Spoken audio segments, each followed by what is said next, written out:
BRS రజతోత్సవ మహాసభకు పెద్ద ఎత్తున తరలివచ్చేందుకు ప్రజలెంతో ఆసక్తిగా ఎదురు చూస్తున్నారని మాజీ ఎమ్మెల్యే జీవన్ రెడ్డి తెలిపారు. మహాసభలో కాంగ్రెస్ ప్రభుత్వ వైఫల్యాలను ఎండగడతామని వివరించారు.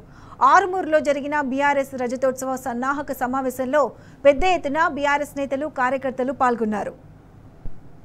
అయ్యా కేసీఆర్ గారు మాకు మంచి నీళ్ళు ఇచ్చాడు తాగడానికి, మేమంతా కేసీఆర్ చూడడానికి వస్తాం, ఆయన చెప్పే మాటలకి వినడానికి వస్తామని జనం ప్రభంజనం సారే కావాలి, కారే కావాలి, కేసీఆరే కావాలి, కేసీఆరే గెలవాలి, రావాలి కేసీఆర్, కావాలి కేసీఆర్, గెలవాలి కేసీఆర్ అని చెప్పి ఇలా ప్రజలంతా ముక్త కంఠంతో తెలియజేస్తూ ఉన్నారని చెప్పి సందర్భంగా తెలియజేస్తూ ఉన్నారు. కళ్యాణ లక్ష్మి పొందిన తల్లులు, రైతు బంధు తీసుకున్న రైతులు, రైతు బీమా తీసుకున్న రైతులు, రైతు 24 గంటలు పొందిన రైతులు, మేమంతా సార్ను కలుస్తాం, కేసీఆర్ని కలుస్తాం, మళ్ళీ సారే రావాలి, కారే కావాలి, కేసీఆర్ కావాలి, ఏది ఎవరు చెప్పినా తెలంగాణ రక్షణ సమితి టీఆర్ఎస్ పార్టీ, బీఆర్ఎస్ పార్టీ అని చెప్పి తెలంగాణకు రక్షణ కవచం లాంటిది బీఆర్ఎస్ పార్టీ అని చెప్పి ప్రజలంతా చెప్తారు.